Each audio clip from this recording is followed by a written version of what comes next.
कुटुंब को, वंश को उत्तेजित करना जरूरी है। अब समय आ गया है कि धर्म की धारा को परिवार के अंदर फैलाना है। इसलिए कालदाई जा और भिक्षुओं को कहे अब चारिका की तैयारी कर लें, अब हमें अपने कुटुंब को जागृत करना होगा। कालदाई को जैसे ही पता चलता है, उसने बुद्ध को मना लिया, उसने बुद्ध को राजी कर लिया, तो उसके तो खुशी का जैसे कोई ठिकाना नहीं।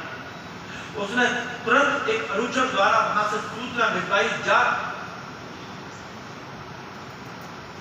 शाक्य वंशियों को कहे उनका राजकुमार जो घर छोड़कर गया था अब परम ज्ञानी बुद्ध के रूप में आ रहा, वह राजकुमार जिसके बारे में शाक्य वंशियों ने सपने सजोए होंगे, जो तलवार के जोर पर इस दुनिया पर शासन करेगा, वह राजकुमार अब बुद्ध बनकर हर व्यक्ति के दिलों पर राज करता है, हर मनुष्य के ऊपर राज करता है, सबको ज्ञान का उपदेश देता है। जाकर वहां जाकर परिवार को, राजा को जाकर सूचना दे। अनुचर चला जाता है, कपिलवस्तु जाकर सूचना देता है, और जब कपिलवस्तु वालों को यह पता चलता है कि उनका राजकुमार बुद्ध के रूप में आ रहे हैं, तो जैसे खुशियों का कोई ठिकाना ही नहीं है। जिस सभा में बुद्ध के राज्य का निष्कासन का फैसला हुआ था, और जो लोग बुद्ध के सिद्धांत के संपर्क में थे, जिन्होंने वोटिंग की थी उनके पक्ष में, जो उनसे सहमत थी, जिन्होंने वोटिंग नहीं की थी उनमें से बहुत सारे लोग सहमत थे, तो वो जो लोग सहमत थे उनकी प्रशंसा का कोई ठिकाना है।